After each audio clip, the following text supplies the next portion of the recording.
মারহাবান ইয়া তাইবান, হে যুবক তোমাকে সুস্বাগতম, সুস্বাগতম। তুমি তো সাধারণ কোন যুবক না। আমি পয়গম্বর দাউদ বুঝতে পারলাম তুমি তো কুদরত ইশারা, আল্লাহ পাক রব্বুল আলামিন তোমাকে যমদূত মালাকুল মাউত আজরাইল তোমাকে এই রূপ দিয়ে আমি দাউদের জান কবজ করার জন্য পাঠিয়ে দিয়েছি। হযরত আজরাইল আলাইহিস সালাতু ওয়াস সালাম পয়গম্বর দাউদের জান কবজ করলেন। জান কবজ করার পর দিনের বেলা সূর্যের আলো ওঠে, পয়গম্বর দাউদের দেহের উপরে সূর্যের আলো পড়তেছে। পয়গম্বর সুলাইমান এবার পক্ষীকুলকে নির্দেশ দিলেন, ও পাখিদের দল, আমার বাবার ইন্তিকাল হয়েছে, সূর্যের আলো আমার বাবার দেহের মধ্যে পড়ছে। ও পাখির দল, ডানা বিছিয়ে বিছিয়ে আমার বাবার দেহের মধ্যে যেন সূর্যের তাপ না পড়ে তোমরা ঢাকনা দিয়ে দাও, ছাদ বানিয়ে ফেলো। একটা পাখি আরেকটা পাখির সাথে ডানা উড়িয়ে উড়িয়ে মিলিয়ে মিলিয়ে এমন ভাবে ঢাকনা দিল, তাফসীরি কিতাবের মধ্যে পাওয়া যায় পয়গম্বর দাউদকে যখন পাখিরা একটা পাখি আরেকটা পাখির সাথে ডানা মিলিয়ে এমন ভাবে ছায়া দিল, গোটা পৃথিবীটা পাখিদের ডানার ছায়ায় অন্ধকার রূপ ধারণ করেছিল। পয়গম্বর দাউদের ইন্তেকাল আল্লাহ পাক এভাবেই দান করেছে। পয়গম্বর সুলাইমান আলাইহিস সালাতু ওয়াস সালামের ইন্তেকালটা আরো রহস্যজনক। সুবহানাল্লাহ। ওয়া আরসালা ইলাইনা সাইয়্যিদাল আমবিয়া ওয়া খায়রাল বাশার ওয়া হাদানা লিখায়রিল হাদিয়ান والصلاة والسلام على من أرسل إلى كافة الإنس والجان أما بعد فأعوذ بالله من الشيطان الرجيم بسم الله الرحمن الرحيم وحشر لسليمان جنوده من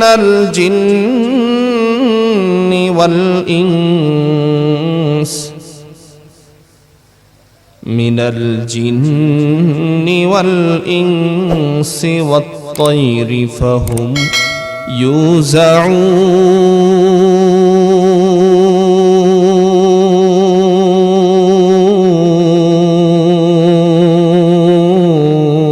يوزعون حتى إذا أتوا على واد النمل قالت نملة يا أيها النمل ادخلوا مساكنكم لا يحطمنكم سليمان وجنوده وهم لا يشعرون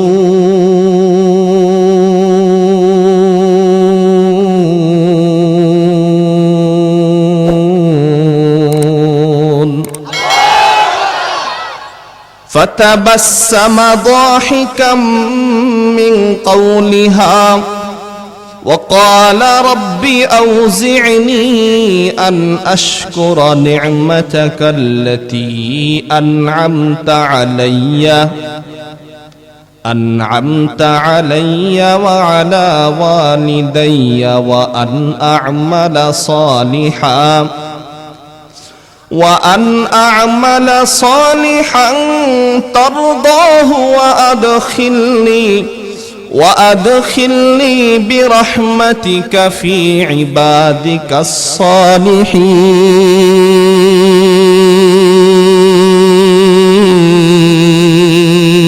الصالحين وتفقد الطير فقال ما لي لا أرى الهدهد أم كان من الغائبين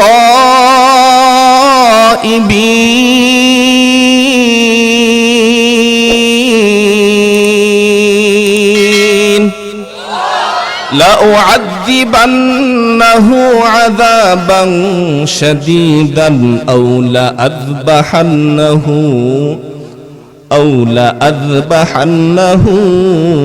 أو ليأتيني بسلطان مبين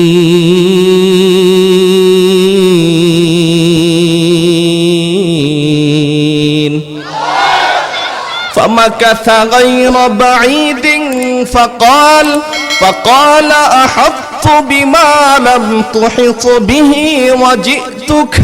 وجئتك من سبأ بنبأ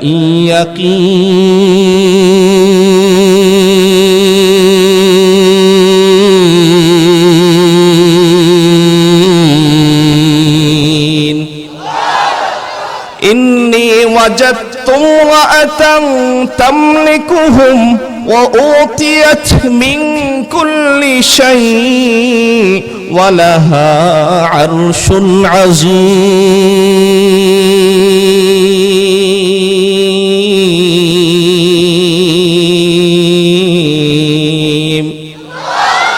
وجدتها وقومها يسجدون للشمس من دون الله وزين لهم الشيطان أعمالهم فصدهم عن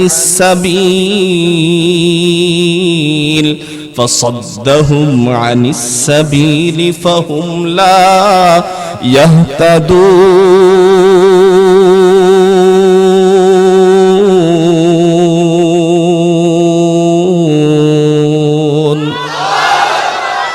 وقال رسول الله صلى الله عليه وسلم من قرأ حرفا من كتاب الله فله حسنة والحسنة بعشر أمثالها أو كما قال النبي صلى الله عليه وسلم. أعوذ بالله من الشيطان الرجيم. إن الله وملائكته يصلون على النبي يا أيها الذين آمنوا صلوا عليه وسلموا تسليما. নামাজের দুরূদ জবান খুলে আওয়াজ করে পড়ি। اللهم صل على محمد وعلى آل محمد كما باركت على إبراهيم وعلى آل إبراهيم إنك حميد مجيد.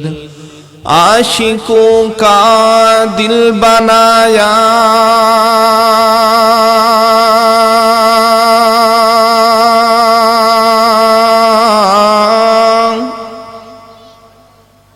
आशिकों का दिल बनाया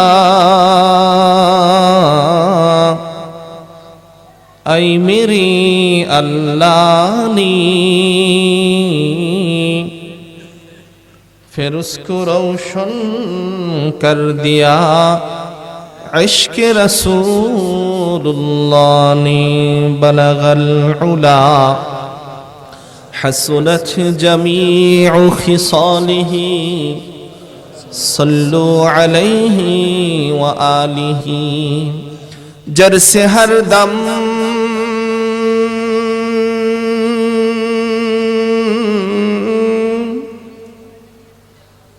जर से हर दम बगोयद अल्लाहू নগোয়াদু টুন টুনা টুন টুন টুটু লা ইলাহা ইল্লাল্লাহ মোহাব্বতে লা ইলাহা ইল্লাল্লাহ পিছন থেকে লা ইলাহা ইল্লাল্লাহ ডান দিক থেকে লা ইলাহা ইল্লাল্লাহ বাম দিক থেকে লা ইলাহা ইল্লাল্লাহ একসাথে লা ইলাহা ইল্লাল্লাহ আল্লাহ আল্লাহ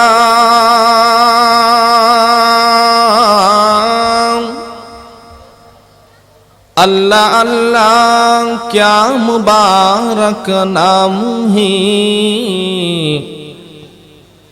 अल्लाह अल्लाह आशिकों का काम है अल्लाह अल्लाह इचे शीरीन निस्तनाम शीर शाकिर मी कुनद जानम तमाम ला इलाहा इल्लल्लाह मोहब्बत ला इलाहा इल्लल्लाह আসমান বলে ইল্লাল্লাহ জমিন বলে ইল্লাল্লাহ পাহাড় বলে ইল্লাল্লাহ সাগর বলে ইল্লাল্লাহ পাখ পাখালি বলে ইল্লাল্লাহ লা ইলাহা ইল্লাল্লাহ লা ইলাহা ইল্লাল্লাহ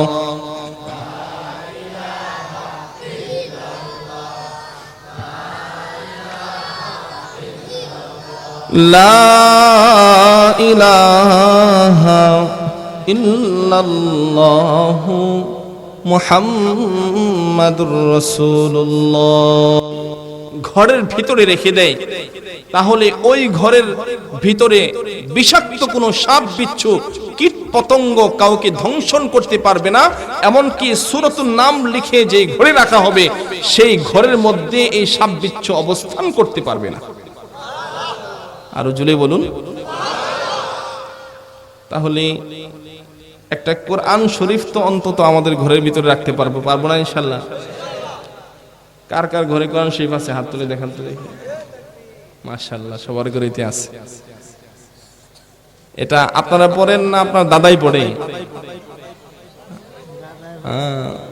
এখন তো অবস্থা এমন দাদা দাদি কোরআন শরীফ পড়তো তো দাদা দাদি মারা গেলে কোরআন শরীফ নিয়ে হুজুরের কাছে আসে হুজুর দাদাই তো কোরআন শরীফটা পড়তো আমরা তো কেউ এখন কোরআন শরীফ পড়তে পারি না কোরআন শরীফটা মসজিদে রেখে দেয় আছে না নাই প্রতি ঘরে ঘরে একটি করে কোরআন প্রত্যেকের জন্য প্রত্যেকের টুপি আছে পাঞ্জাবি আছে গল্পের বই আছে ডায়েরি আছে প্রত্যেকের মোবাইল আছে প্রত্যেকের আসবাবপত্র সব আছে মুমিন মুসলমানদের একমাত্র অস্ত্র মুমিন মুসলমানদের সংবিধান আল কোরআন প্রত্যেকের এক কপি করে থাকা চাই ঠিক না বেঠিক মুআজ্জাজ হাজিরিন এই সূরার আরেকটি ফজিলত হচ্ছে কেউ যদি ঘুমের ঘোরে এই সূরাতুন নাম তিলাওয়াত করতে দেখে তাফসীরের কিতাবের মধ্যে আসছে ওই ব্যক্তি তার সমাজের নেতৃত্ব লাভ করবে আওয়াজ করে বলুন এখন যারা সামনে মেম্বার প্রার্থী হওয়ার চিন্তা ভাবনা ভাইস চেয়ারম্যান হওয়ার চিন্তা ভাবনা মেয়র এমপি উপজেলা চেয়ারম্যান হওয়ার চিন্তা ভাবনা তারা সবাই চিন্তা করতেছে আল্লাহ আজকে থেকে দোয়া শুরু করব কোনদিন রাত্রে যদি কোনোভাবে এই সূরার নাম স্বপ্নে পড়তে দেখি তাহলে তো আমার কমিশনার হওয়া নিশ্চিত মুআজ্জাজ মুকাররম মুসলিয়ানে কিরাম এই গোটা পৃথিবী পশ্চিম থেকে পূর্ব শিমাল থেকে জুনুব দক্ষিণ থেকে উত্তর গোটা পৃথিবী শাসন করেছেন মোট 4 জন ব্যক্তি কয়জন 2 জন মুসলিম দুজন অমুসলিম, মুসলিম দুজনের একজন হচ্ছেন পয়গম্বর সুলাইমান আলাইহিস সালাতু ওয়াস সালাম, আরেকজন হচ্ছেন বাদশা যুলকারনাইন। এই দুইজন মুসলিম বাদশা গোটা পৃথিবীর রাজত্ব এবং শাসন ক্ষমতা পরিচালনা করেছে। কাফের দুজন, এই মুসলিম দুজনের মধ্যে একজন পয়গম্বর সুলাইমান আলাইহিস সালাতু ওয়াস সালাম, যিনি ছিলেন পয়গম্বর দাউদ আলাইহিস সালাতু ওয়াস সালামের সন্তান। আল্লাহ পাক রব্বুল আলামিন দুজন পয়গম্বরকে নবুয়ত এবং রাজত্ব একসাথে দান করেছেন। কয়জনকে? নবুয়ত এবং রাজত্ব একসাথে দান করেছেন। অন্য কোন পয়গম্বরকে আল্লাহ পাক নবুয়ত এবং রাজত্ব একসাথে দান করেননি। আমার কথা বুঝতে আপনাদের কষ্ট হচ্ছে? সবাই বুঝতে পারতেছেন? বুঝলে হা না জবাব দিতে পারবেন তো ইনশাআল্লাহ। দুজন পয়গম্বরকে আল্লাহ পাক নবুয়ত এবং রাজত্ব একসাথে দান করেছেন। এর মধ্যে একজন হচ্ছেন পয়গম্বর দাউদ, আরেকজন হচ্ছেন দাউদ পুত্র পয়গম্বর সুলাইমান আলাইহিস সালাতু ওয়াস সালাম। আল্লাহ পাক রব্বুল আলামিন সেই ঘটনাটাই সূরাতুন নামলের দ্বিতীয় রুকু থেকে শুরু করেছেন। আল্লাহ বলেন, ওয়ালাকাদ আতাইনা দাউদ ওয়া সুলাইমানা ইলমা ولقد آتينا داود وسليمان علما وقال الحمد لله الذي فضلنا على كثير من عباده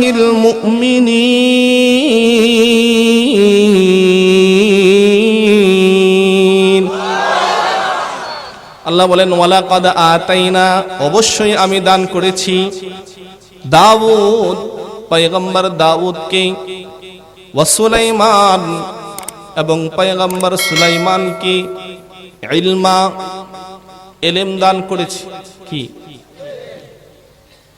আল্লাহ বলেননি আমি ধন সম্পদ দান করেছি, আল্লাহ বলেননি আমি বিবি বাচ্চা দান করেছি, আল্লাহ পাক বলেননি আমি রাজত্ব দান করেছি, আল্লাহ পাক বলেননি আমি শক্তি সামন্ত দান করেছি। আল্লাহ পাক বলেছেন, ওয়ালাকাদ আতাইনা দাউদ ওয়া সুলাইমান ইলমা, আমি পয়গম্বর দাউদ এবং তার পুত্র সুলাইমানকে ইলম দান করেছি। মুআজ্জাজ হাজিরিন, মুফাসসিরিন কেরাম বলেন, আল্লাহ পাক যেহেতু পয়গম্বর সুলাইমানকে নবুয়ত দিয়েছেন, রাজত্ব দিয়েছেন, সিংহাসন দিয়েছেন, ক্ষমতা দিয়েছেন, সৈন্য সামন্ত দিয়েছেন, সবকিছু দেওয়ার পরেও আল্লাহ সেগুলোর কথা উল্লেখ না করে ইলম বা বিদ্যার কথা উল্লেখ করেছেন। এর দ্বারা বোঝা যায় এই পৃথিবীর মধ্যে যত সম্পদ আছে, যত ধন দৌলত, রাজা বাদশাহী আছে, ক্ষমতা আর দাপট আছে, সব কিছুর ঊর্ধ্বে হলো আসমানি বিদ্যা বা ইলম। ঠিক না বেঠি? সবার উপরে ইলম। এজন্য আলেমের মর্যাদা আল্লাহ তাআলার কাছে অনেক বেশি। মাগরিবের পর থেকে যে হুজুর বয়ান করতেছিলেন ইলমে দ্বীনের ফজিলত সম্পর্কে, আল্লাহর রাসূল নিজেই বলেন, ফজলুল আলিমি আলাল আবিদ কাফজলিল কমর লাইলাতাল বদরি আলা সাইরিল উমাম আলা সাইরিল কাওয়াকিব। একজন আলেমের মর্যাদা একজন সাধারণ মানুষের উপর এমন, যেমন পূর্ণিমার রজনীতে গোটা আকাশব্যাপী তারকারাজি ভরা, সব তারকার মাঝে চাঁদের মর্যাদা যেমন, হাজার লক্ষ জনসাধারণের মধ্যে একজন আলেমের মর্যাদা তেমন। অন্য হাদিসে আল্লাহর হাবিব বলেন, ফজলুল আলিমি আলাল আবিদি কাফদলি আলা আদনাকুম, ফজলুল আলিমি আলাল আবিদ কাফদলি আলা আদনাকুম। একজন আলেমের মর্যাদা একজন সাধারণ মুসলমানের উপর এমন, যেমন আমি পয়গম্বরের মর্যাদা তোমাদের সাহাবায়ে কেরামের উপর। পয়গম্বরের মর্যাদা সাহাবায়ে কেরামের উপর যেমন, একজন আলেমের মর্যাদা সাধারণ মানুষের উপর তেমন। চিল্লায়া বলুন সুবহানাল্লাহ। এই জন্য আল্লাহ বলেন, ধন সম্পদ দিয়েছি সেটা আমি বলিনি, আমি বললাম ওয়ালাকাদ আতাইনা দাউদা ওয়া সুলাইমান ইলমা, পয়গম্বর সুলাইমান এবং দাউদকে আমি ইলম দান করেছি। যেহেতু পয়গম্বর সুলাইমান এবং দাউদকে আল্লাহ পাক ইলম দান করেছেন, কেমন ইলম দান করেছেন এর অনেক ওয়াকিয়া বিভিন্ন আয়াতে এসেছে। এর মধ্যে একটি ওয়াকিয়া সূরাতুল আম্বিয়া 17 নম্বর পারার 7 নম্বর পৃষ্ঠায় আল্লাহ পাক রব্বুল আলামিন কি পরিমাণ ইলম পয়গম্বর সুলাইমানকে দান করেছেন। ছোট কিশোর থাকা অবস্থায় তার দৃষ্টান্ত আল্লাহ পেশ করেছেন। বলবো? আওয়াজ করে সবাই বলেন বলবো। দাউদ আলাইহিস সালাতু ওয়াস সালাম তখন নবী পয়গম্বর, সুলাইমান আলাইহিস সালাতু ওয়াস সালাম তার সন্তান। বয়স তখন 14 থেকে 17 বছর। এক লোকের জমিনের মধ্যে অপর লোকের ছাগলের পাল ঢুকে জমিনের সব ফসল খেয়ে ফেলছে। জমিনের মালিক ছাগলের পালের মালিকের বিরুদ্ধে মামলা দায়ের করে পয়গম্বর দাউদের দরবারে হাজির হয়েছে যে অমুকের ছাগলের পাল আমার সরিষা ক্ষেত খেয়ে পরিষ্কার করে ফেলছে, এটার বিচার আপনি করে দিন। বুঝতে কষ্ট হচ্ছে? দাউদ আলাইহিস সালাতু ওয়াস সালাম বিচার করলেন। দাউদ আলাইহিস সালাতু ওয়াস সালাম বললেন, যেহেতু ছাগলের পালের মালিকের ছাগল তোমার জমিন খেয়েছে, সেহেতু ছাগলগুলো সব জমিনওয়ালাকে দিয়ে দাও, আর জমিনের মালিক তুমি তোমার জমিন ছাগলের পাল ওয়ালাকে দিয়ে দাও। এই বিচার তিনি এই জন্য করলেন, জমিনের যে মূল্য ছিল ওই ছাগলের পালের সেই মূল্য ছিল, এই জন্য এই বিচার ফয়সালা করে দিলেন। বিচার শেষে বাদী বিবাদী পয়গম্বর দাউদের গড় থেকে বের হলেন। এমনি গেটের সামনে পয়গম্বর দাউদের পুত্র কিশোর পুত্র সুলাইমান আলাইহিস সালাতু ওয়াস সালামের সাথে সাক্ষাৎ। পয়গম্বর সুলাইমান জিজ্ঞেস করলেন, কি ব্যাপার, আব্বুর কাছে আপনারা কেন আসছিলেন? কি এলাকার চেয়ারম্যান সাহেব যদি তার যদি কিশোর বা যুবক ছেলে থাকে, এলাকার অন্যান্য বাড়ির কোনো মানুষ যদি বিচার নিয়ে চেয়ারম্যান বাড়িতে আসে, বের হওয়ার সময় যদি ছেলের সাথে সাক্ষাৎ হয়, তো চেয়ারম্যানের ছেলে জিজ্ঞাসাই করতে পারেন, চাচা কেন আসছিলেন? ঠিক না বেঠিক? যেহেতু বাদশার দরবারে আসছে, সন্তান সুলাইমান আলাইহিস সালাতু ওয়াস সালাম জিজ্ঞেস করলেন, কি চাচারা, বুড়ো চাচারা দুইজন কি জন্য আব্বুর কাছে আসছিলেন? তখন চাচারা বলল, আমার বকরির পাল এই মিয়ার সরিষা ক্ষেত খেয়ে ফেলছে, এই বিচার নিয়ে আসছিলাম। বিচার হয়েছে? হ্যাঁ হয়েছে। কি বিচার হলো? বলল যে এই বিচার হলো। তখন কিশোর সুলাইমান বললেন, এই বিচার যদি আমি করতাম তাহলে বিচার ভিন্ন রকম হইতো। সুবহানাল্লাহ বলবেন না? কে বলতেছে? সুলাইমান। বিচারক না তার ছেলে, চেয়ারম্যান না তার ছেলে, এমপি না তার ছেলে। দুজন বলতেছে, ব্যাপার কি? আপনি বিচার করলে ভিন্ন হইতো মানে? হ্যাঁ, আমি ফয়সালা করলে বিচার ভিন্ন হইতো। তাহলে চলুন আপনার বাবার কাছে আবার যাই, কি বিচার করেন আপনি দেখি। কষ্ট হচ্ছে আপনাদের? গেল উভয়ে।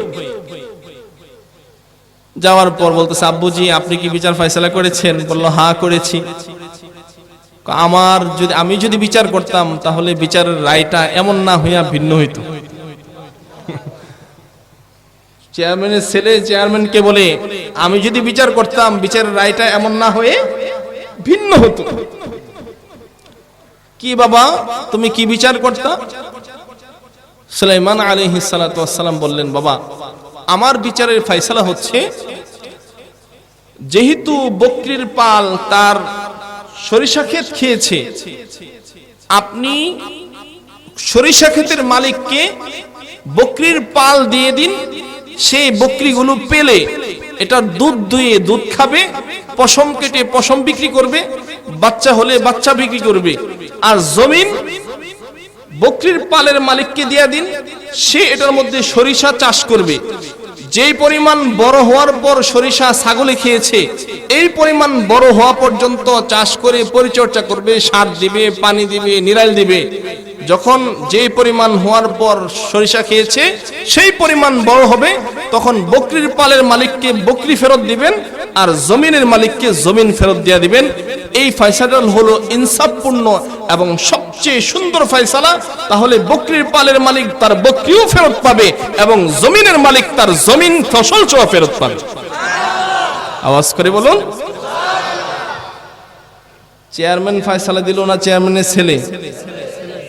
পয়গম্বর দাউদের ছেলে, তখনও পয়গম্বর হননি, কিশোর বয়সে আল্লাহ পাক এমন ইলম আর হিকমা তাকে দান করেছেন। সেই কথাটা আল্লাহ পাক রব্বুল আলামিন সূরাতুল আম্বিয়া 17 নম্বর পারা 7 নম্বর পৃষ্ঠায় আল্লাহ পাক চমৎকার বলেছেন। আওয়াজ করে বলুন। আল্লাহ বলেন, ওয়া দাউদ ওয়া সুলাইমান ইয ইয়াহকুমান ফিল হারথ إذ نفشت فيه غنم القوم وداوود وسليمان। আল্লাহ বলেন পয়গম্বর দাউদ এবং তার সন্তান সুলাইমান ইয ইয়াহকুমানে ফিল হারথ, যখন বাবা আর সন্তান উভয়ে মিলে শস্য ক্ষেতের ব্যাপারে ফয়সালা করছিল। ইয নাফাশাত ফীহি গনামুল কওম, যখন তাতে এক ব্যক্তির বকরির পাল প্রবেশ করলো। আল্লাহ বলেন ওয়া কুন্না লিহুকমিহিম শাহিদিন,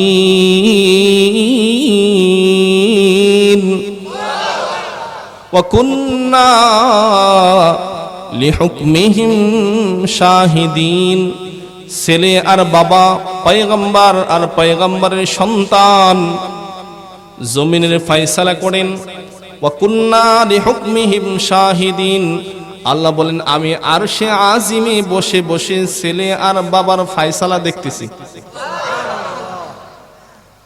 ফাফাহামনাহা সুলাইমান।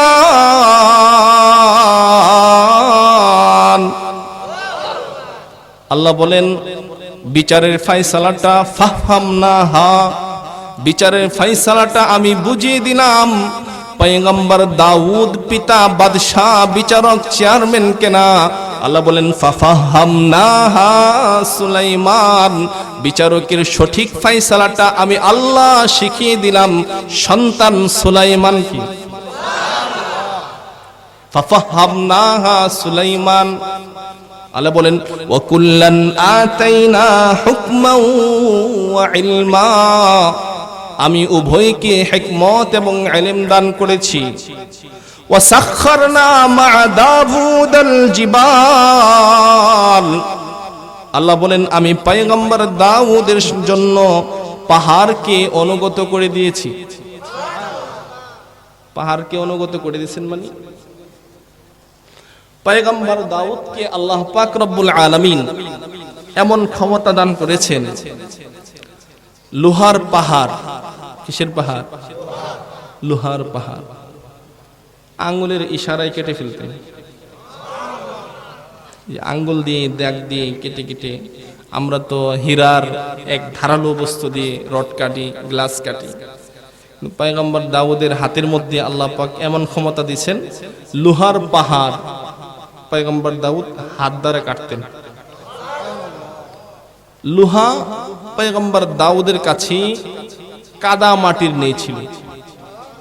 হাতে যেভাবে যা করতেন, কাদা মাটিকে যেভাবে এটা দিয়ে পুতুল বানানো যায়, হাড়ি পাতাল বানানো যায়, ডেক্সি বানানো যায়, পয়গম্বর দাউদ ঠিক লোহা দিয়া বিভিন্ন আসবাবপত্র তৈরি করতেন। ওয়াসাখখারনা মা দাউদাল জিবাল ইউসাব্বিহনা, পাহাড় পয়গম্বর দাউদের সাথে তাসবিহ পাঠ করত। কার? আওয়াজ করে বলুন কার? ওয়াত-তায়র, পাখিকে আমি পয়গম্বর দাউদের অনুগত করে দিলাম। ওয়া কুন্না ফাইলিন, এখানে লম্বা চড়া ঘটনা, সেদিকে যাওয়ার সুযোগ নেই। আল্লাহ পাক রব্বুল আলামিন কেমন ইলম দান করেছেন দৃষ্টান্ত কোরআন থেকে পাওয়া গেল, ঠিক না বে ঠিক? আল্লাহ বলেন ওয়ালাকাদ আতাইনা দাউদ ওয়া সুলাইমানা ইলমা وقال الحمد لله الذي فضلنا على كثير من عباده المؤمنين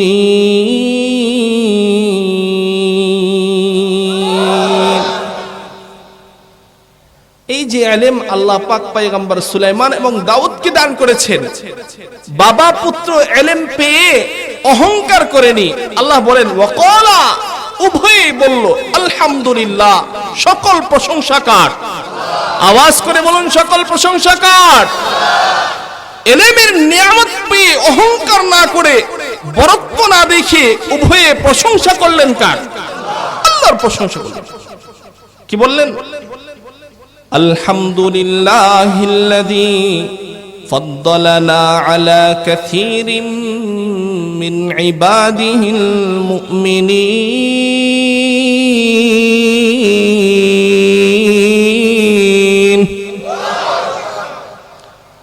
সকল প্রশংসা ওই আল্লাহর, যিনি আমাদেরকে অনেক বান্দাদের উপর শ্রেষ্ঠত্ব দান করেছেন। সুবহানাল্লাহ। আল্লাহ বলেন ওয়ারিসা সুলাইমানু দাউদ وقال يا أيها الناس علمنا منطق الطير وأوتينا من كل شيء إن هذا لهو الفضل المبين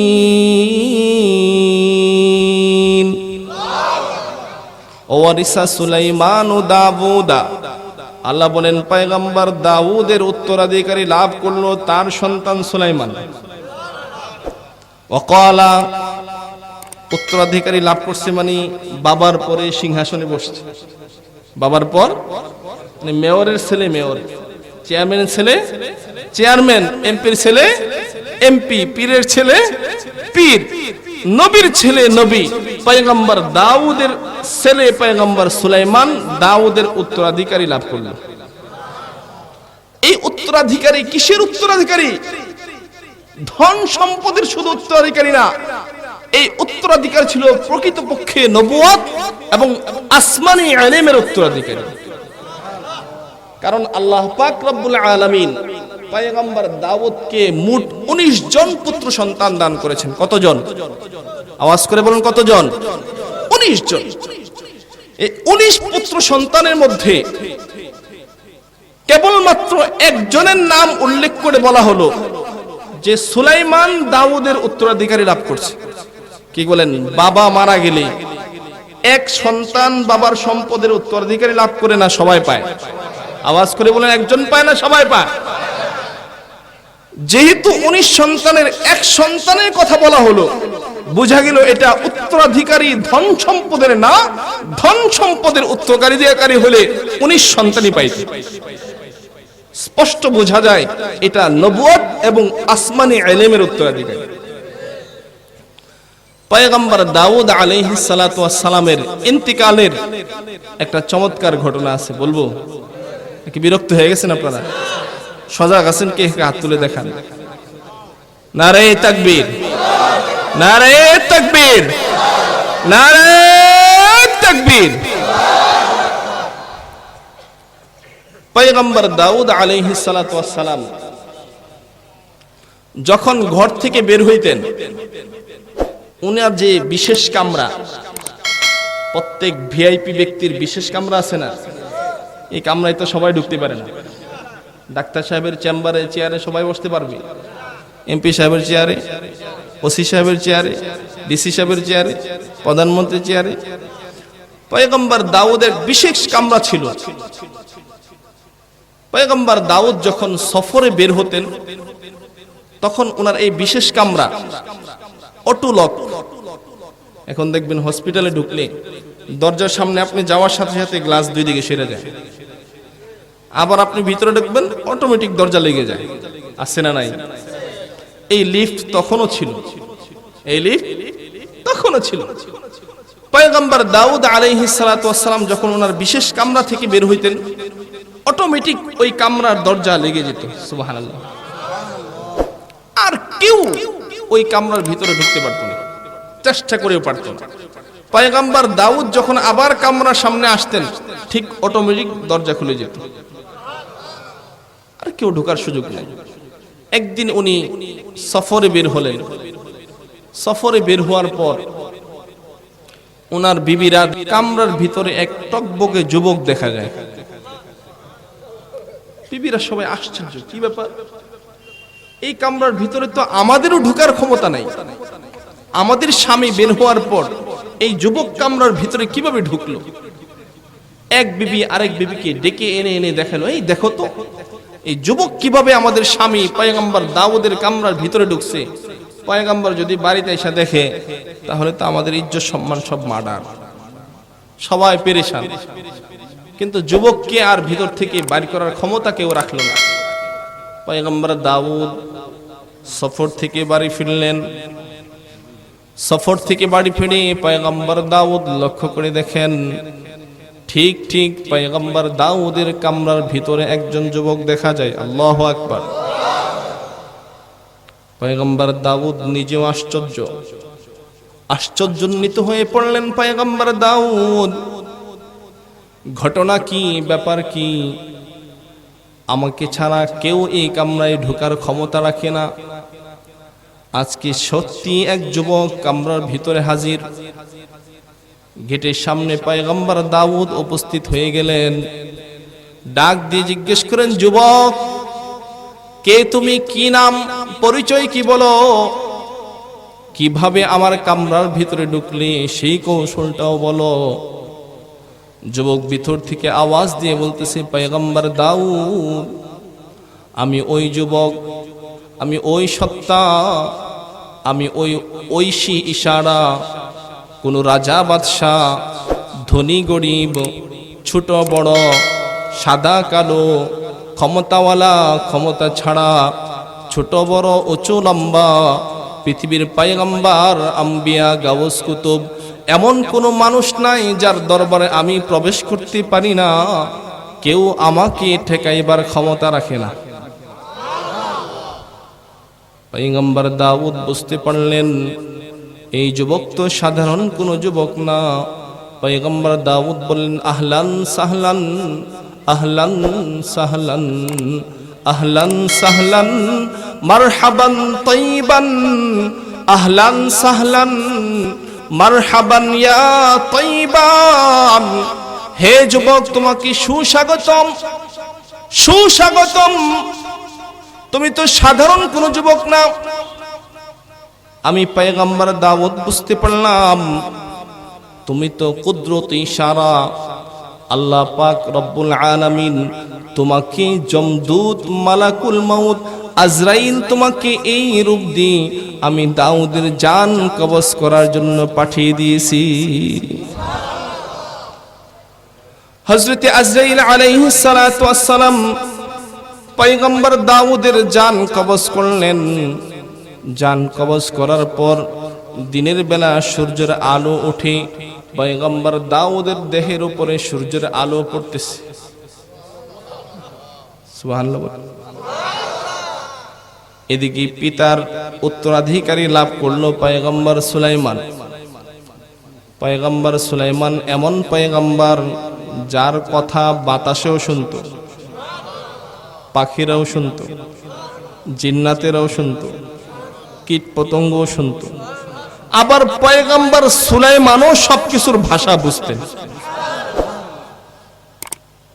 পয়গম্বর সুলাইমান এবার পক্ষীকুলকে নির্দেশ দিলেন, ও পাখিদের দল, আমার বাবার ইন্তিকাল হয়েছে, সূর্যের আলো আমার বাবার দেহের মধ্যে পড়ছে।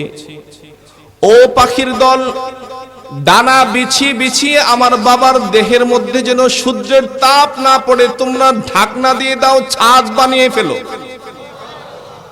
একটা পাখি আরেকটা পাখির সাথে ডানা উড়িয়ে উড়িয়ে মিলিয়ে মিলিয়ে এমন ভাবে ঢাকনা দিল, তাফসীরে কিতাবের মধ্যে পাওয়া যায় পয়গম্বর দাউদকে যখন পাখিরা একটা পাখি আরেকটা পাখির সাথে ডানা মিলিয়ে এমন ভাবে ছায়া দিল, গোটা পৃথিবীটা পাখিদের ডানার ছায়ায় অন্ধকার রূপ ধারণ করেছিল। দাউদের ইন্তেকাল আল্লাহ পাক এভাবেই দান করেছে। পয়গম্বর সুলাইমান আলাইহিস সালাতু ওয়াস সালামের ইন্তেকালটা আরো রহস্যজনক। সুবহানাল্লাহ, কেমন রহস্যজনক? পয়গম্বর সুলাইমান আলাইহিস সালাতু ওয়াস সালাম, কষ্ট হচ্ছে আপনাদের? কাবা ঘর রাজমিস্ত্রি ছিল সব জিন্নাত। সুবহানাল্লাহ, কোথায় বলতে হবে? আয়াতিন, অনেক শয়তান এমন রয়েছে মাইয়াগুসুনা লাহু, যারা পয়গম্বর সুলাইমানের জন্য সমুদ্রের গভীর থেকে হীরা জওহর মণিমুক্তা তুলে নিয়ে আসে। ওয়া ইয়ামালুনা আমালান দুনা যালিক, জিন্নাতরা পয়গম্বর সুলাইমানের জন্য আরো অন্যান্য খেদমত আঞ্জাম দেন। পয়গম্বর সুলাইমান কাবা ঘর নির্মাণ করেন, রাজমিস্ত্রি জিন, ইঞ্জিনিয়ার পয়গম্বর সুলাইমান দাঁড়িয়ে দাঁড়িয়ে কাবা ঘর নির্মাণ লক্ষ্য করছেন।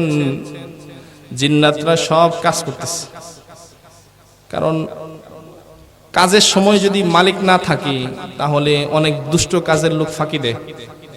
আওয়াজ করে বলুন। রাজমিস্ত্রি হোক, ক্ষেতের মণি হোক, কাঠমিস্ত্রি হোক, আবার যারা রাজমিস্ত্রি কাঠমিস্ত্রি কাজ করেন তারা আবার রাগ করবেন না, মানে উদাহরণস্বরূপ বলতেছি, কাজের লোকেরা মালিক না থাকলে অনেক সময় ফাঁকি মারে। এজন্য মালিকও তাদেরকে রেখে কোথাও যেতে পারে না, দাঁড়ায় দাঁড়ায় কাজ পরিদর্শন করে। তো পয়গম্বর সুলাইমান দাঁড়ায় দাঁড়ায় দেখতেছেন জিন্নাতেরা কাবা ঘর বানাইতেছে। এক লাঠির উপর ভর দিয়ে দাঁড়িয়ে আছে, কাজের সময় যেন ধুলাবালি না লাগে। যারা বড় লোক, বড় বড় বিল্ডিং বানায়, তারা দেখবেন বাড়ির নিচতলায় আগে গ্লাস সিস্টেম একটা অফিস বানায় এলো, যে ওই জায়গায় বৈশা বৈশা সব পরিদর্শন করবে, রড সিমেন্ট ধুলাবালি যাতে তাদের গায়ে না লাগে। তো পয়গম্বর সুলাইমানেও এমন একজন একটা গ্লাস সিস্টেম একটা ঘর বানিয়ে সেই ঘরে দাঁড়িয়ে দাঁড়িয়ে লাঠিতে ভর করে জিন্নাতদের কাবা ঘর নির্মাণ দেখতেছিল। জিন্নাতরা কাবা ঘর বানাইতেছে, হঠাৎ আল্লাহ পাক রব্বুল আলামিন আজরাইলের মাধ্যমে পয়গম্বর সুলাইমান আলাইহিস সালাতু ওয়াস সালামের জান কবজ করে নিলেন। কিন্তু জিন্নাতরা টের পেল না, কারণ তারা যদি টের পায় কাজ করবে না, কাজ রেখে সব ভাগবে, সব ভাগবে, দুষ্ট তো। তো পয়গম্বর সুলাইমান লাঠিতে ভর করে দাঁড়িয়ে আছেন, কাবা ঘরের দিকে তাকিয়ে আছেন। এদিক থেকে কিন্তু রূহ বের হয়ে গেছে, রূহ নাই। যে লাঠিতে ভর করে দাঁড়িয়ে আছেন সেই লাঠির নিচে মাটির সাথে লাঠি লাগানো ছিল এক জাতীয় পোকা আছে, ওই পোকা। আর আমাদের দেশে এটাকে বলা হয় উলু পোকা। উলু পোকা কাঠ খেয়ে ফেলে, তো ওই উলু পোকা, এটাকে বিশুদ্ধ ভাষায় ওই পোকা বলে। ওই পোকায় লাঠির নিচ থেকে খাওয়া শুরু করছে। খেতে খেতে খেতে খেতে যখন জমিন থেকে লাঠির সম্পর্ক বিচ্ছিন্ন হয়ে গেছে, তখন লাঠি ঢিলা হয়ে গেছে। ঢিলা হওয়ার সাথে সাথে পয়গম্বর সুলাইমান পটকেরা জমিনের মধ্যে ঢিলে পড়ছে। এবার জিন্নাত সব কাজ ফালায় দৌড়ে আসছে, কি রে পয়গম্বর সুলাইমান পড়ে গেছে। সব আয়সা টেস্ট টুস করে দেখে যে পয়গম্বর সুলাইমান আর দুনিয়াতে নাই, সব মারা গেছে। জিন্নাতরা আফসোস করে বলতেছে, হায়, আমরা যদি আগে জানতাম যে পয়গম্বর সুলাইমান আরো আগেই মারা গেছে, তাহলে এত কষ্ট করে আর কাবা ঘর নির্মাণের রাজমিস্ত্রির কাজের বোঝা বহন করতাম না। এমন দুষ্ট জিন আছে না নাই? আল্লাহ পাক সেই পয়গম্বর সুলাইমানের কথা বলতেছেন। কষ্ট হইতেছে? রেখে দিব। ওয়ারিসা সুলাইমানু দাউদ, ওয়ারিসা সুলাইমানু দাউদ, পয়গম্বর সুলাইমান দাউদ আলাইহিস সালাতু ওয়াস সালামের উত্তরাধিকারী লাভ করলো।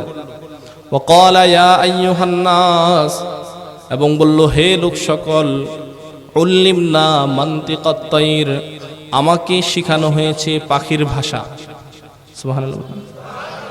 উল্লিমনা মানতিকাত তাইর, আমাকে পাখির ভাষা শেখানো হয়েছে।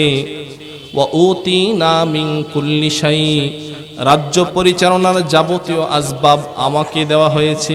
ইন্না হাদা লাহুয়াল ফাদলুল মুবিন, নিশ্চয় এটা কার অনুগ্রহ? আল্লাহর অনুগ্রহ। পয়গম্বর সুলাইমানকে আল্লাহ পাক পাখিদের ভাষা শিক্ষা দিয়েছেন। পয়গম্বর সুলাইমানকে আল্লাহ পাক জীবজন্তুর ভাষা শিখিয়েছেন। পয়গম্বর সুলাইমানকে আল্লাহ পাক জিন্নাতদের ভাষা শিখিয়েছেন। কোন পাখি কি আওয়াজ করত, কোন পাখি কোন কথা বলতো, কোন পাখি কোন শব্দ করত, পয়গম্বর সুলাইমানের কাছে আল্লাহ পাক বাতাসের মাধ্যমে সে আওয়াজটা পৌঁছে দিতেন। আর কোন পাখি কোন শব্দ করে, বাবুই পাখি কি বলে, টিয়া পাখি কি বলে, ময়না পাখি কি বলে, দোয়েল পাখি কি বলে, বুলবুলি কি বলে, সবকিছু বুঝতেন পয়গম্বর সুলাইমান। চিল্লে বলেন সুবহানাল্লাহ।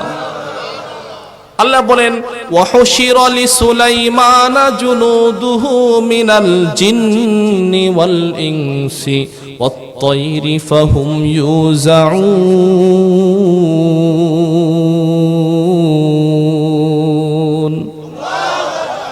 আল্লাহ পাক রব্বুল আলামিন পয়গম্বর সুলাইমানকে 3 ধরনের সেনাবাহিনী দান করেছেন। কয় ধরনের? 3 ধরনের সৈন্যবাহিনী আল্লাহ পাক পয়গম্বর সুলাইমানকে দান করেছেন। ওয়াহুশিরা লিসুলাইমান, পয়গম্বর সুলাইমানের জন্য একত্র করা হলো জুনুদুহু, তার সৈন্যবাহিনী, মিনাল জিন, জিন্নাতদের মধ্য থেকে, ওয়াল ইনস, মানুষের মধ্য থেকে, ওয়াত-তায়র, পাখিদের মধ্য থেকে, ফাহুম ইউযাউন, তারা সারিবদ্ধ হচ্ছিল।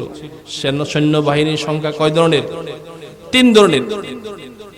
জিন, মানুষ, পাখি। মানুষ ছিল সেনাবাহিনী, পাখি ছিল বিমান বাহিনী, আর জিন ছিল নৌবাহিনী। সুবহানাল্লাহ। মানুষ ছিল সেনাবাহিনী, পাখি ছিল বিমান বাহিনী, আর জিন ছিল নৌবাহিনী। কারণ বিমান বাহিনীর কাজ হলো আকাশে ওড়া। বিমান বাহিনীর কাজ কি? আকাশে ওড়া। পাখি যেহেতু আকাশে উঠতে পারে, এজন্য পাখি ছিল পয়গম্বর সুলাইমানের বিমান বাহিনী। আর মানুষ ছিল সেনাবাহিনী। জংলা পরিষ্কার করতে হয়, যুদ্ধ করতে হয়, গেরিলা যুদ্ধ করতে হয়, ট্যাঙ্ক চালাইতে হয়। মানুষ ছিল সেনাবাহিনী। আর জিন্নাতরা নৌবাহিনী, কারণ নৌবাহিনীর কাজ হলো সমুদ্রের মধ্যে। ঠিক না বেঠিক?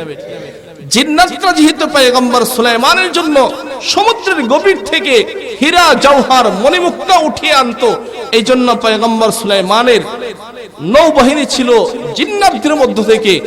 আর পয়গম্বর সুলাইমান আলাইহিস সালাতু ওয়াস সালামের পানি সম্পদ মন্ত্রণালয়ের মন্ত্রিত্বের দায়িত্ব ছিল হুদহুদ পাখির।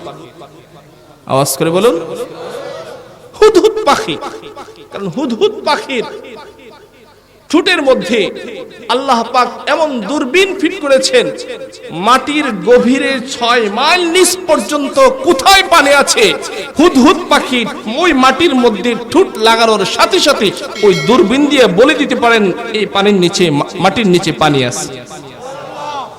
এত ক্ষমতা আল্লাহ পাক হুদহুদ পাখির ঠোঁটের মধ্যে দান করেছেন। এই জন্য হুদহুদ পাখি ছিল পয়গম্বর সুলাইমান আলাইহিস সালাতু ওয়াস সালামের পানি সম্পদ মন্ত্রণালয়ের মন্ত্রী।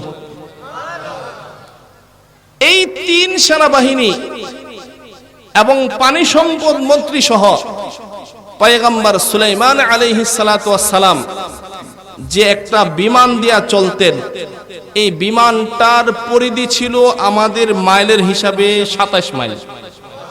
আওয়াজ করে বলুন, কত মাইল? 27 মাইল।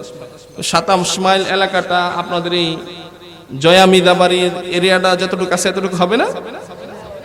আরো বড়, বিশাল 27 মাইল বড় বিশাল এই প্লেন আল্লাহ পাক স্বয়ং সুলাইমান আলাইহিস সালাতু ওয়াস সালামকে দান করেছেন। এই প্লেন ল্যান্ড করার জন্য কোনো বিমানবন্দরের প্রয়োজন ছিল না। আওয়াজ করে বলুন। আবার এই প্লেন আকাশে উড়ানোর জন্য কোনো ড্রাইভারের প্রয়োজন ছিল না। পয়গম্বর সুলাইমানের 27 মাইল ব্যাপী প্লেন পরিচালনার জন্য কোনো তেল গ্যাসের প্রয়োজন ছিল না। পয়গম্বর সুলাইমানের 27 মাইল ব্যাপী প্লেন পরিচালনার জন্য কোনো ইঞ্জিনের প্রয়োজন ছিল না, কোনো রুট ম্যাপের প্রয়োজন ছিল না, কোনো কম্পিউটারের প্রয়োজন ছিল না, কোনো তার মেশিন যন্ত্রপাতির প্রয়োজন ছিল না, পাইলটের প্রয়োজন ছিল না। পয়গম্বর সুলাইমানকে আল্লাহ পাক বাতাস অনুগত করে দিয়েছেন। পয়গম্বর সুলাইমান জমিন থেকে 9 মাইল উপর দিয়ে 27 মাইল ব্যাপী বিশাল প্লেন নিয়ে পয়গম্বর সুলাইমান চলতে পারতেন। ওই 27 মাইল ব্যাপী প্লেনের মধ্যে পয়গম্বর সুলাইমান আলাইহিস সালাতু ওয়াস সালামের 1000 ঘর ছিল।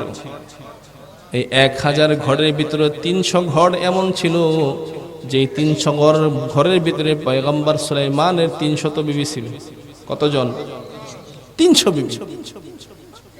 আপনার আমার বিবি কয়জন?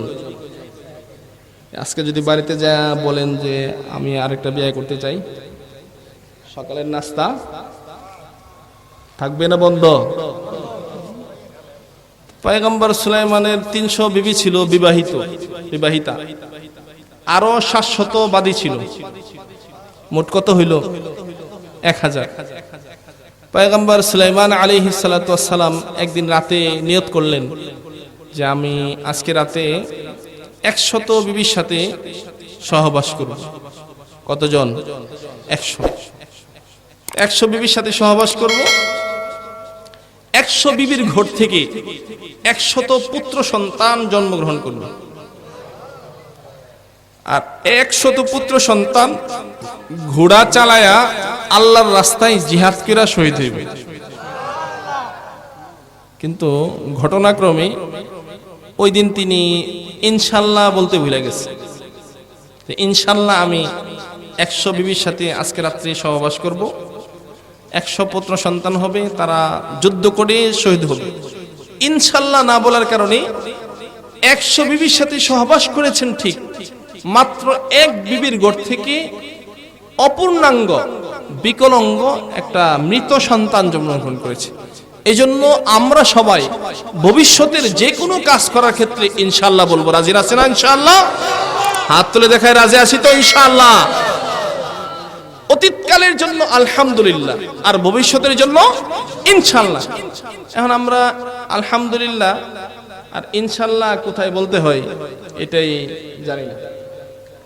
জিজ্ঞাসা করা হয়, চাচা কেমন আছেন? ইনশাআল্লাহ ভালো আছি। ইনশাআল্লাহ ইনশাআল্লাহ হবে না আলহামদুলিল্লাহ। তো চাচা বাজারে যাবেন? আলহামদুলিল্লাহ যাব। আলহামদুলিল্লাহ যাব না ইনশাআল্লাহ যাব? মানে ভবিষ্যতের কাজের জন্য ইনশাআল্লাহ আর অতীতের কাজের জন্য আলহামদুলিল্লাহ। আল্লাহ পাক রব্বুল আলামিন পয়গম্বর সুলাইমান আলাইহিস সালাতু ওয়াস সালামকে এই 27 মাইল ব্যাপী যে বিশাল সিংহাসন প্লেন দান করলেন, আর পয়গম্বর সুলাইমান আলাইহিস সালাতু ওয়াস সালামের শরীরে আল্লাহ পাক রব্বুল আলামিন 100 টকবকে যুবকের শক্তি দান করছেন। 100 যুবকের শক্তি না থাকলে এক রাতে 100 বিবির সাথে সহবাস করা সম্ভব? আওয়াজ করে বলুন।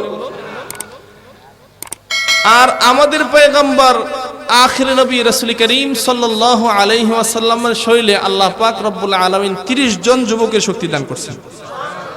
কতজন? 30 জন। বিবি ছিল 11 জন। বিবি ছিল কয়জন? 11 জন। আমাদের জন্য তো 4টা বৈধ আছে। কয়টা? 4টা। মাসনা ওয়া সুলাসা ওয়া রুবা, 4টা পর্যন্ত করতে পারবে। রাসূল করিম সাল্লাল্লাহু আলাইহি ওয়াসাল্লামের দেহে 30 জন যুবকের শক্তি আল্লাহ পাক দান করেছেন। সুবহানাল্লাহ। আল্লাহর হাবিব সাল্লাল্লাহু আলাইহি ওয়াসাল্লাম একদিন রেসলিং খেলছিলেন। কি রেসলিং খেলা দেখছেন? রেসলিং খেলা দেখছেন? টেলিভিশনে যে মারামারি, কুস্তি বলেন আর রেসলিং বলেন, যাই বলেন, রাসূল করিম সাল্লাল্লাহু আলাইহি ওয়াসাল্লাম একদিন জীবনে রেসলিং খেলছেন। আরবের এক বিশাল কুস্তিকারক চ্যালেঞ্জ করলো, মুহাম্মদ যদি কুস্তি খেলায় আমাকে হারাতে পারে তাহলে আমি মুহাম্মদের কালেমা পড়ে মুসলমান হয়ে যাব। সাহাবায়ে কেরাম সবাই আয়েশা বলতেছে, ইয়া রাসূলুল্লাহ, ইয়া হাবিবাল্লাহ, আরবের সবচেয়ে বড় বীর বাহাদুর শক্তিশালী কুস্তিকার আপনার সাথে কুস্তি খেলতে চায়।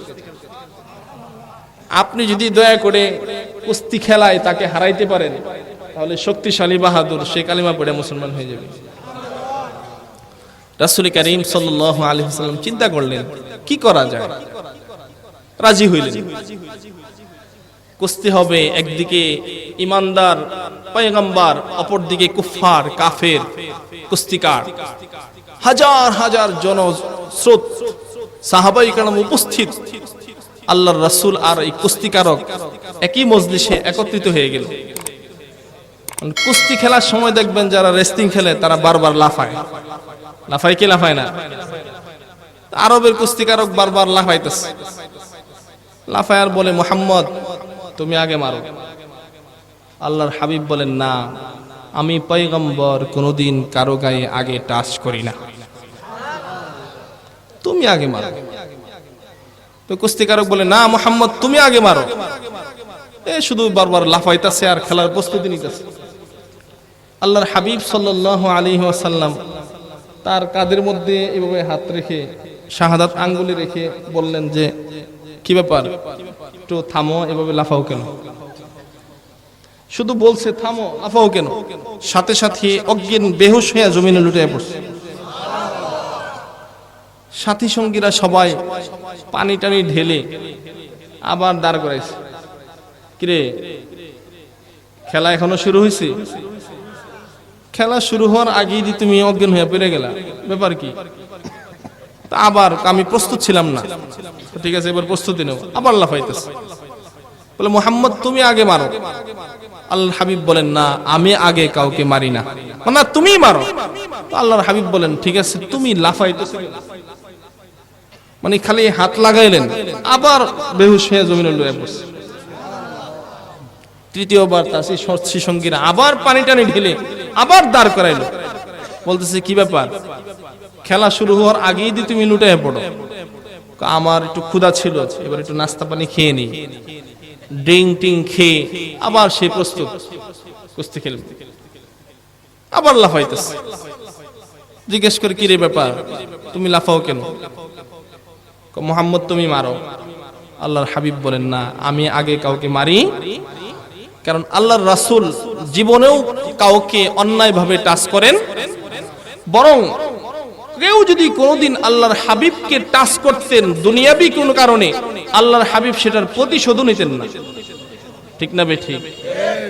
একবার আল্লাহর হাবিব সাল্লাল্লাহু আলাইহি ওয়াসাল্লাম, কষ্ট হচ্ছে আপনাদের, ঘোষণা দিলেন আমি যদি আমার জীবনে কাউকে কোনোদিন প্রহার করে থাকি, কষ্ট দিয়ে থাকি, ব্যথা দিয়ে থাকি, আজকে আমি ইজনে আম অনুমোদন দিয়ে দিলাম, যার ইচ্ছা আজকে আমার থেকে প্রতিশোধ নিতে পারো।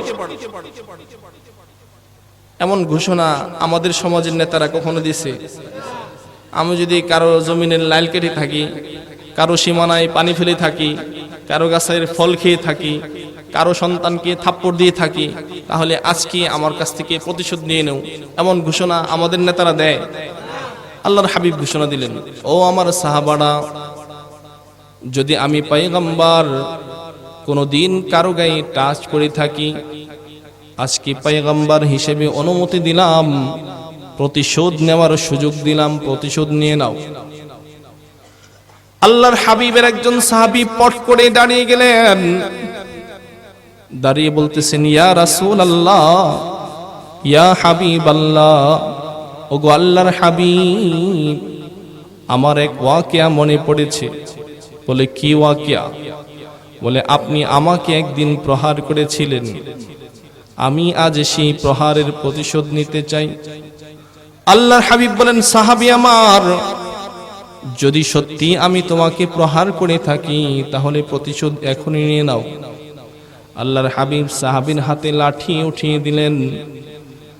সাহাবী বলতেছেন ইয়া রাসূলুল্লাহ, ইয়া হাবিবাল্লাহ, আপনি যখন আমাকে প্রহার করেছিলেন আমার দেহে কাপড় ছিল না, খালি গায়ে আপনি আমার পিঠে প্রহার করেছেন। ওগো আল্লাহর হাবিব, আমি সাহাবী আপনাকে প্রহার করব তো আপনার চাদরের উপর দিয়ে প্রহার করব না খালি গায়ে প্রহার করব? আল্লাহর হাবিব বলেন, আমি যদি তোমাকে খালি গায়ে প্রহার করে থাকি তাহলে তুমি সাহাবী আমাকে খালি গায়ে প্রহার করো। আসো আসো, পিছনে চলে আসো, খালি গায়ে আমি পয়গম্বরের গায়ে তোমার প্রতিশোধের আগুন তুমি জ্বালিয়ে দাও। আল্লাহর হাবিবের সাহাবী লাঠি হাতে নিয়ে পয়গম্বর আরবির পিছনে চলে আসে। পয়গম্বর আরবি নবুয়তের সুন্দর চাদর, পিছন দিক থেকে আস্তে আস্তে নবুয়তের চাদরটা আল্লাহর হাবিব উঠাইতে শুরু করলেন।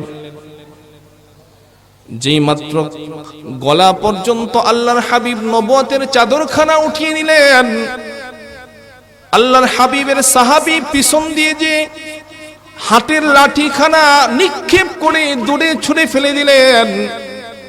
আল্লাহর হাবিবকে পিছন থেকে জড়ায়া ধরলেন, ঝরিয়ে ধরে যেই মাত্র মোহরে নবুয়তটা সুন্দর সুস্পষ্ট প্রকাশিত হয়ে গেল, ওই সাহাবী মোহরে নবুয়তের মধ্যে একটা জোরপূর্বক চুম্বন লাগায়া দিলেন। সাহাবী বলেন, ইয়া রাসূলুল্লাহ, ইয়া হাবিবাল্লাহ, যেই দেহের মধ্যে মশা মাছি বসা হারাম, যে দেহের মধ্যে সাপ বিচ্ছু কাটা হারাম, যে দেহের মধ্যে রক্ত প্রবাহিত হওয়া হারাম, যে দেহকে জাহান্নামের আগুন স্পর্শ করা হারাম, আমি সাহাবীকে একদিন আপনি হাতছচ্ছ ছলে দুষ্টুমি করে প্রহার করেছিলেন। আপনার নবুয়তের লাঠি দিয়ে, আপনার নবুয়তি হাত দিয়ে আমার গায়ে প্রহার করেছিলেন, সেটা আমার জন্য ধন্য। কিন্তু আমি তো আপনার হাবিবের, আল্লাহর হাবিবের গায়ের মধ্যে হাত তুলতে পারি না। ইয়া রাসূলুল্লাহ, ইয়া হাবিবাল্লাহ, অনেক দিন পর্যন্ত মোহরে নবুয়তে চুমু খাওয়ার জন্য অপেক্ষা ছিলাম। আজকে আপনার ঘোষণা পাওয়ার সাথে সাথে সেই সুযোগটুকু আমি লুফে নিয়ে মোহরে নবুয়তে চুমু এঁটে দিলাম। আল্লাহর হাবিবের মোহরে নবুয়তে আল্লাহর হাবিবের সাহাবী চুম্বন করে নিজেকে ধন্য বানিয়ে নিলেন। আল্লাহর হাবিবের সাহাবী আল্লাহর হাবিবকে প্রহার করতে পারেন না। পয়গম্বর সুলাইমানের দেহে এমন শক্তি ছিল, পয়গম্বরের দেহে 30 জন যুবকের শক্তি ছিল, কিন্তু পয়গম্বর কাউকে কোনোদিন প্রহার করেননি। আরবের কুস্তিকারক বারবার লাফায় আর বলে, মুহাম্মদ তুমি আমাকে আগে প্রহার করো। আল্লাহর হাবিব বলেন, না না, আমি আগে কাউকে প্রহার করি না। কুস্তিকারক বারবার লাফায়, আল্লাহর হাবিব কাঁধের মধ্যে হাত রেখে বলেন, ও কুস্তিকারক বারবার কেন লাফাও? তৃতীয়বার যখন আল্লাহর হাবিব তার কাঁধের উপর হাত রাখলেন, এমনি করে বেহুশ হয়ে জমিনের সাথে লুটে পড়ছে।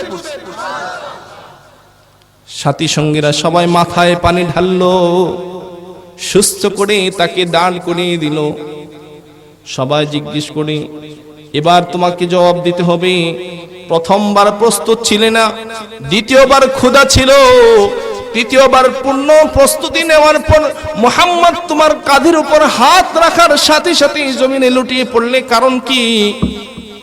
মক্কার সবচেয়ে বড় বাহাদুর কুস্তিকারক বলে, ও আমার সাথী সঙ্গীরা, কুফফারে মক্কা, সত্যি কথা যদি বলি তাহলে বলতে হয়, মুহাম্মদ যতবার আমার কাঁধের উপরে তার শাহাদাত আঙ্গুলখানা রেখেছি, ততবারই আমার মনে হয়েছে সপ্ত আকাশ ভেঙে যেন আমার কাঁধের উপর পড়ে গিয়েছি। আল্লাহর হাবিবের গায়ে আল্লাহ পাক এত শক্তি দান করেছেন। 30 জন যুবকের শক্তি থাকা সত্ত্বেও আল্লাহর হাবিব কাউকে কোনোদিন প্রহার করেননি, আঘাত করেননি। পয়গম্বর সুলাইমানের গায়ে আল্লাহ পাক 100 যুবকের শক্তি দান করেছেন। এই জন্য এক রাত্রিতে 100 বিবির সাথে সহবাস করার ইরাদা করলেন।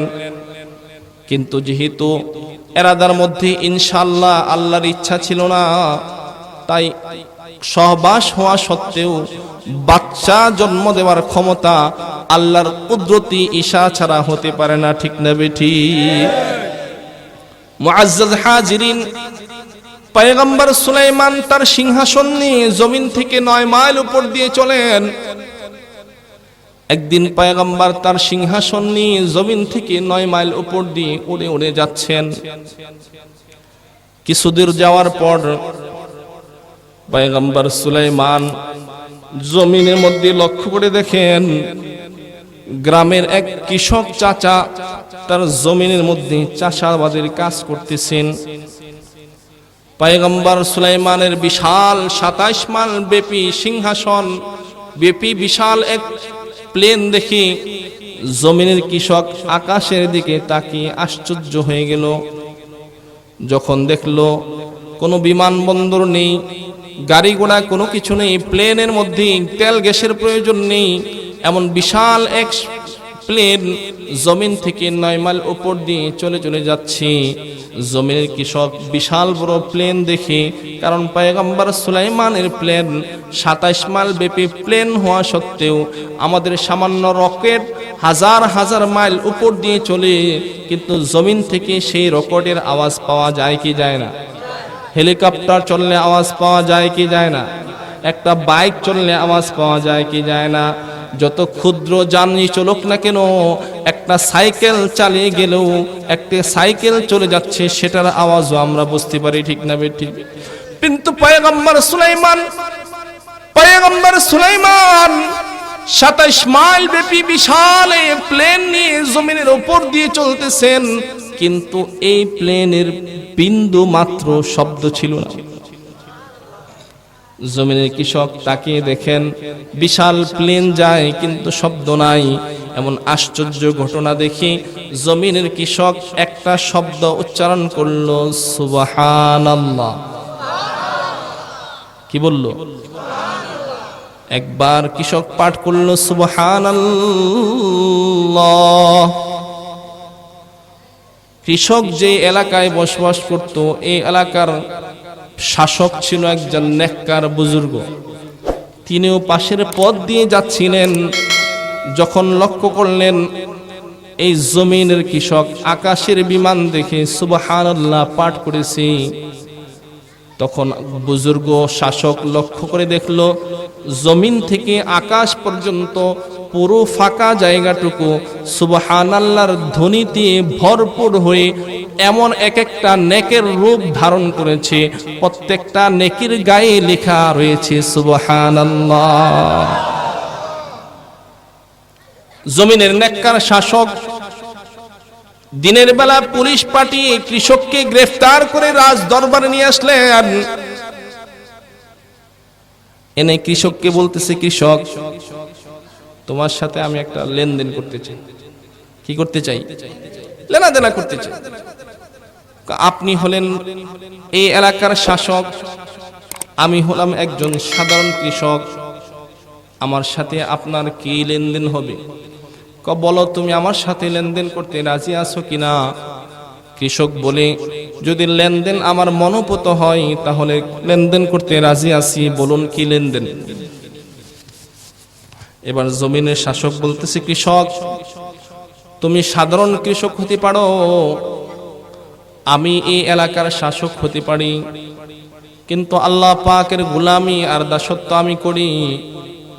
দিনের বেলা আমি শাসন কার্য পরিচালনা করি, আর রাতের বেলা আমি আমার আসমানের মালিকের গোলামি করি।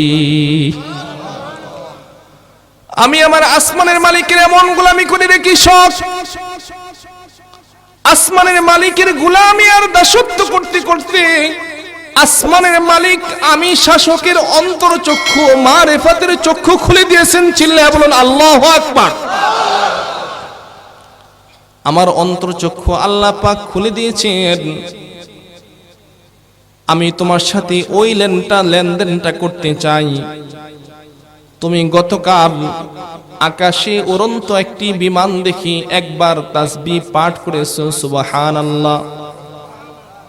হাদিসের কিতাবের মধ্যে এসেছে, কোন মুমিন বান্দা যদি দিল থেকে একবার সুবহানাল্লাহ পাঠ করে, একবার সুবহানাল্লাহ পাঠের বিনিময়ে আল্লাহ পাক রব্বুল আলামিন তার আমলনামায় জান্নাতের মধ্যে একটা গাছ রোপণ করে দেন। দ্রুতগামী ঘোড়া 500 বছর দ্রুত বেগে দৌড়িয়েও সেই গাছের ছায়া শেষ করতে পারবে না।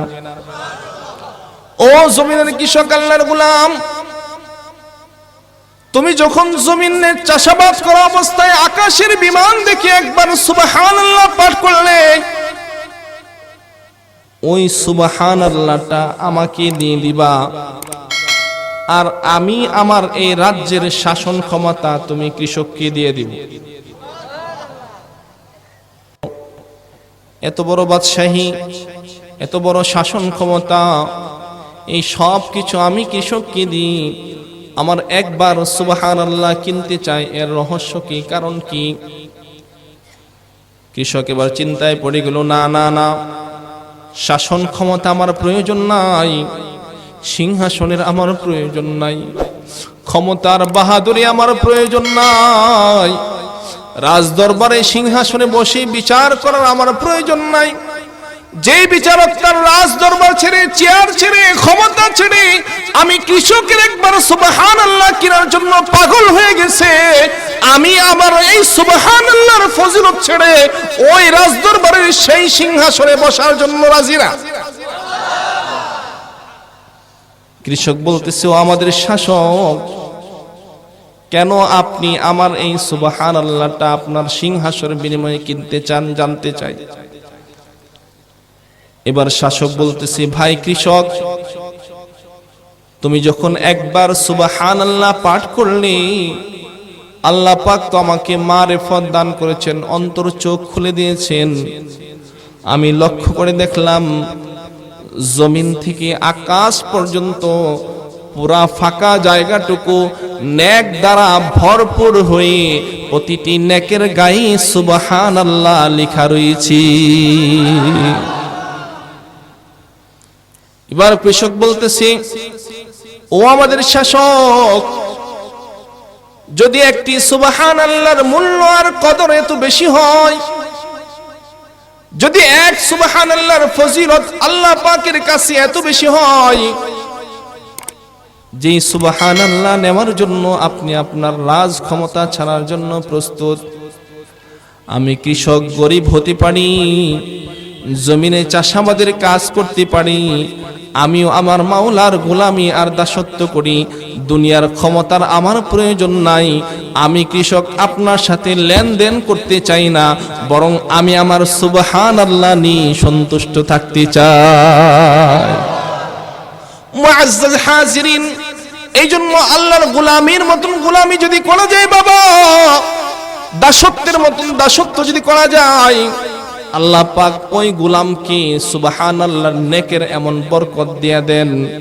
আমরা কত হাজারবার শতবার মাহফিলে বসে বসে সুবহানাল্লাহ বলি, আমাদের সুবহানাল্লাহর সাথে সাথে কিন্তু আমাদের ইয়াকিন এবং বিশ্বাস যদি এমন থাকে, তাহলে জমিন থেকে আকাশ পর্যন্ত আমাদের সুবহানাল্লাহর বিনিময়ে ফজিলত আছে না নাই? আমরা কিন্তু সেই ফজিলত দেখি না বাবা।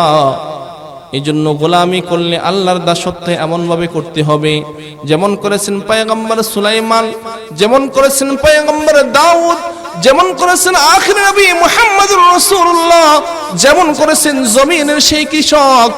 আল্লাহ পাক পয়গম্বর সুলাইমানকে সেই প্লেন দান করেছেন, 27 মাইল ব্যাপী প্লেন। কত মাইল ব্যাপী? 27 মাইল ব্যাপী প্লেন।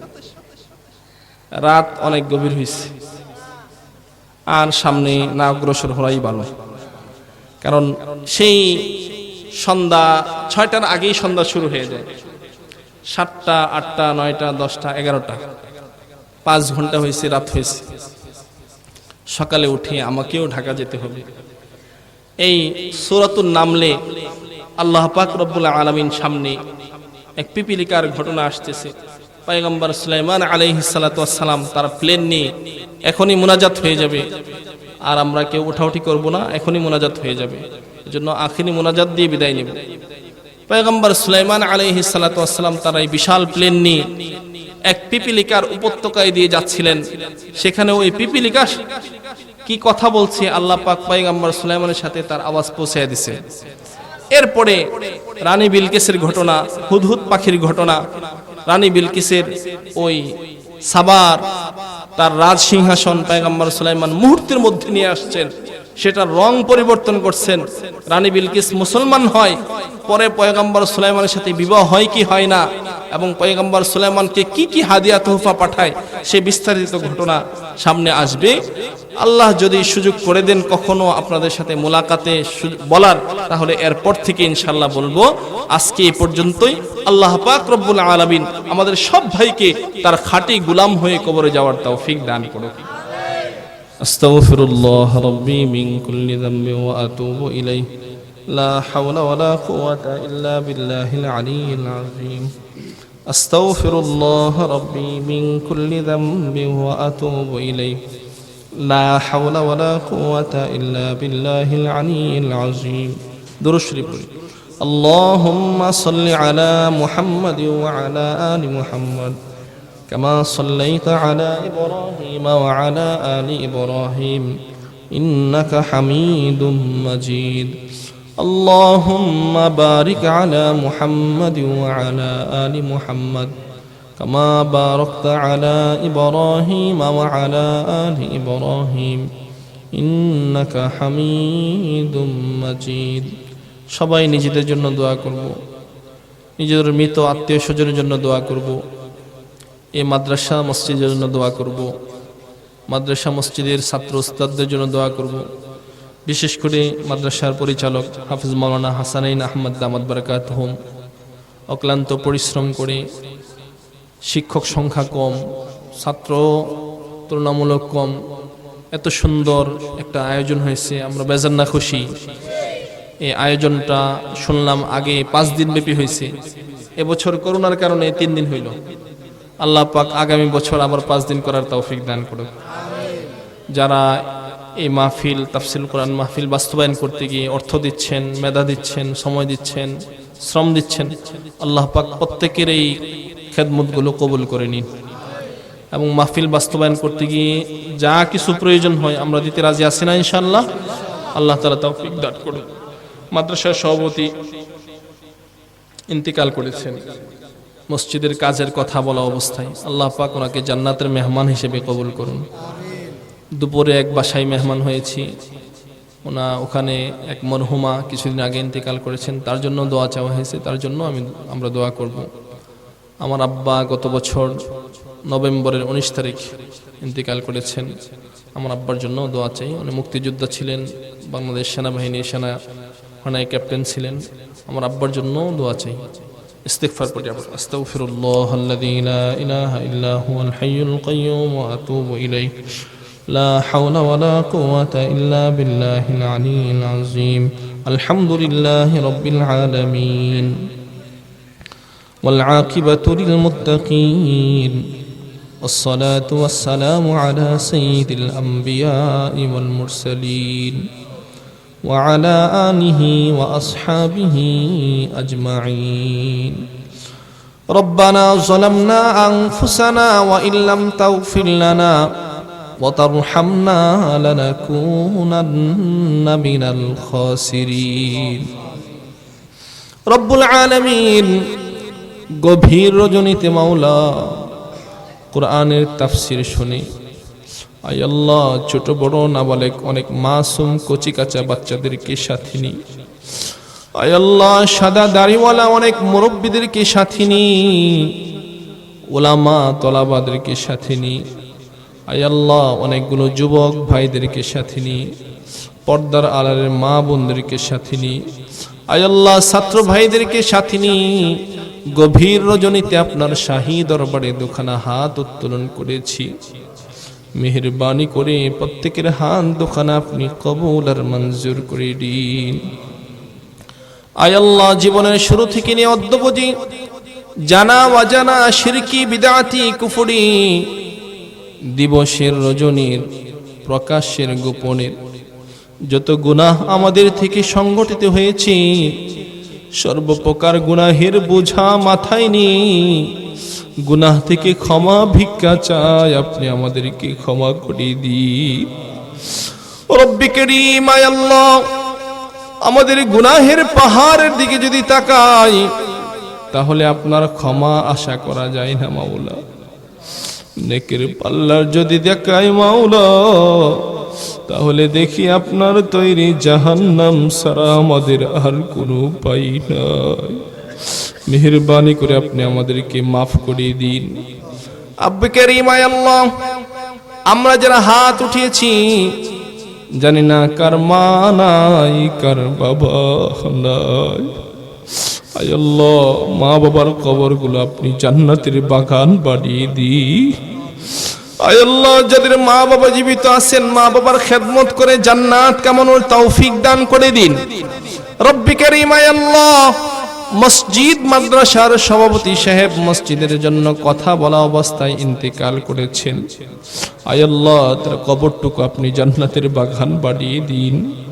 আরেক মরহুমার জন্য দোয়া চাওয়া হয়েছে, আপনি তাকেও মাফ করে দিন। এই মহল্লার যে সকল মুরব্বীগণ কবরবাসী হয়েছেন প্রত্যেককে আপনি মাফ করে দিন। যে সকল মুরব্বীরা হাত তুলেছেন মাওলা, প্রত্যেকের হায়াতে আপনি বরকত দান করে দিন। এই মসজিদ মাদ্রাসাকে আপনি কিয়ামত পর্যন্ত কবুল করে নিন। ছাত্র ওস্তাদদেরকে আপনি কবুল করে নিন। পরিচালক কমিটিকে আপনি কবুল করে নিন। আয় আল্লাহ, তাফসিরুল কোরআন 3 দিন ব্যাপী মাহফিলকে আপনি কবুল করে নিন। আয় আল্লাহ, এর ধারাবাহিকতা অব্যাহত রাখার তৌফিক দান করে দিন। আমাদেরকে 3 দিন ভরপুর উপস্থিত হওয়ার তৌফিক দান করে দিন। আপনার হাবিবের তুফাইলে আমাদের দোয়া ও মুনাজাত আপনি কবুল করে নিন। আপনার হাবিবের তুফাইলে আমাদের দোয়া ও মুনাজাত আপনি কবুল করে নিন। ওয়া সাল্লাল্লাহু তাআলা আলা খায়রি খালকিহি ওয়া নূরি আরশিহি মুহাম্মদ وعلى آله وأصحابه أجمعين. سبحان ربك رب العزة عما يصفون وسلام على المرسلين والحمد لله رب العالمين.